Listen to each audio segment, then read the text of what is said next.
दोस्तों सभी को शुभ संध्या। हम बात कर रहे हैं कांग्रेस पार्टी की 2024 विधानसभा चुनाव में हरियाणा की। 2000 चुनावों में जो हरियाणा कांग्रेस ने पार्टी हाईकमान ने जो बड़ी बात की है, बड़ा डिसीजन लिया है, वो है कि वरिष्ठ जो कांग्रेस नेताओं का जो कोटा सिस्टम चला आ रहा था उसको ख़त्म कर दिया है। यह बहुत ही बड़ा फैसला है और कांग्रेस की पार्टी के हित में है, क्योंकि हम देखते आ रहे हैं, मेरा पहले भी मानना था कि जो गुटबाजी है, जहां कोटा सिस्टम से 10 टिकटें हुड्डा गुट को मिल गई, 10 सुरजेवाला को, 10 हमारी शैलजा को, 10 अशोक तंवर को, 10 कुलदीप बिश्नोई को, 10 करण चौधरी को, 10 कैप्टन यादव को, ऐसे टिकटें बढ़ती थी तो वो जीत की ना होकर वो अपने ही उम्मीदवारों को देखते थे कि वो अपने नज़दीक कौन है, पार्टी की तरफ न देख के, जीत की संभावना देख के अपने निजी व्यक्तियों को ही राजनीति में टिकट देते थे, जिसके कारण कांग्रेस लगातार पिछले 10 सालों में सत्ता से बाहर रही है और तीसरी बार केंद्र में सरकार में नहीं आ पाई है। ये मेरा मानना था कि ये सिर्फ कोटा सिस्टम के कारण था। अब 2000 गुटबाजी के कारण 2019 में कांग्रेस का हाल आप सबको पता है कि किरण चौधरी थी 2019 में, कुलदीप बिश्नोई थे, रणदीप सिंह सुरजेवाला थे, अपने अपने पसंदीदा उम्मीदवार में जाने की चर्चा करते थे, भी अपने पसंदीदा उम्मीदवार को हम टिकट दिला सके। यही नहीं, वो दूसरे के खेमे में जाकर भी, दूसरे अपने प्रतिनिधियों के गढ़ों में भी जाकर अपने पसंदीदा उम्मीदवारों का चयन करवा लेते थे, उनको टिकट दिला देते।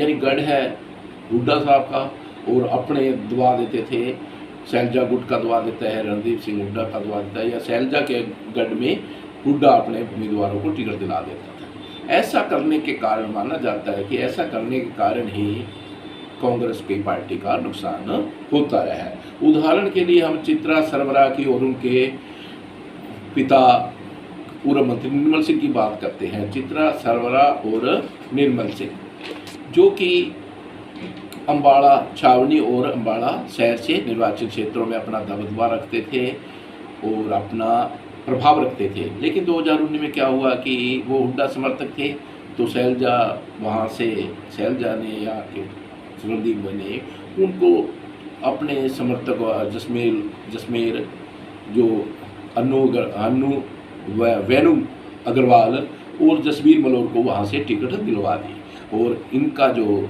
चित्रा का सारा और निर्मल सिंह की पुत्री को टिकट से वंचित रखा गया। रिजल्ट क्या आया? जसबीर सिंह मलोर तो जमानत भी नहीं बचा पाए और वेणु अग्रवाल जमानत राशि भी नहीं बचा पाई। तो ऐसा ही मामला शैलजा के विश्वास पात्र जो ईश्वर सिंह गुलाचीकी में क्या करा, हुड्डा समर्थकों ने हुड्डा का अपने खासम खास जो दिनूराम बाजी को टिकट दिलाने में सफल रहे। टिकट तो दिलवा दी उन्होंने, जीत तो ईश्वर सिंह की होनी थी और ईश्वर सिंह जीते।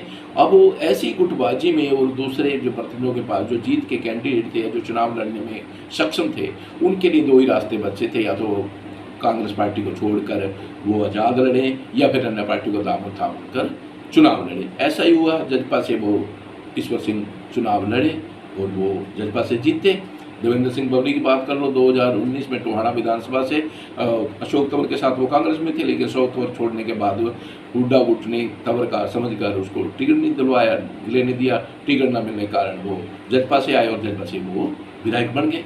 अगर इसी तरह कोटा सिस्टम ना होता, यही चुने जाते, 2019 में भी स्थिति और होती। बीजेपी को 40 ही विधायक आए थे और उनके विधायक और कम होते, जजपा का भी कम होते। तो ऐसी चीज़ें अब ना हो, तो इसीलिए पार्टी हाईकमान ने, कांग्रेस ने जो कोटा सिस्टम खत्म किया है, ये बहुत ही बड़ी बात है।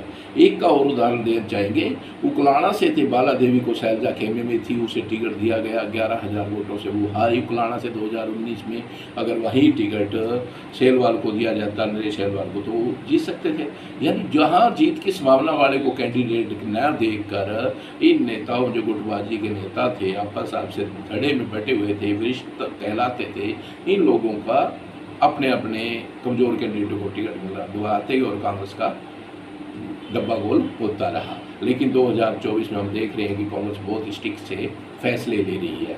अब तक 3 चुनाव हो चुके हैं जो कि बगैर संगठन से दो लोकसभा चुनाव और 2 विधानसभा चुनाव बगैर आधे अधूरे संगठन से ही चुनाव कांग्रेस ने लड़ा है। लेकिन अब जो दीपक बावरिया हैं, प्रभारी हैं, जो इस हरियाणा के प्रभारी हैं, चुनाव प्रभारी, उन्होंने सभी कैंडिडेट को कहा है कि जब तक बूथ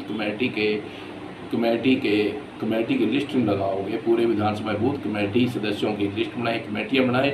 जब तक कमेटियाँ नहीं बनाएंगे आपके आवेदन पर विचार ही नहीं किया जाएगा। यानी कहीं ना कहीं कांग्रेस बहुत ही मजबूत फैसले ले रही है और मजबूती से ही इस आगे बढ़ रही है। तो आने वाला 2024 के चुनाव में जो भी अपडेट होगी हम देते रहेंगे। और यह 2024 चुनाव जो कि वरिष्ठता कोटा था, कांग्रेस में कोटा सिस्टम था, नेताओं में अपने अपने गुटों में टिकटें बांटने का, 10-20 टिकटें हुड्डा को मिलेंगी, 10 टिकटें सुरजेवाला को मिलेगी, 10 शैलजा को मिलेगी। तो ये सिस्टम ख़त्म किया जा रहा है। देखते हैं हकीकत में कितना ख़त्म कर पाते हैं। ये तो जब टिकटों का ऐलान होगा तभी पता चल पाएगा। लेकिन जो अंदरूनी सूचना ये है कि अब की बार मेरिट के आधार पर जीतने वाले कैंडिडेट को ही टिकट मिलेगा, न कि गुटबाजी या किसी खेमे में कौन किस खेमे में, ये मायने रखेगा। तो बीपी पब्लिक न्यूज़ की रिपोर्ट आपको कैसी लगी? देखते रहें, शेयर करें। धन्यवाद।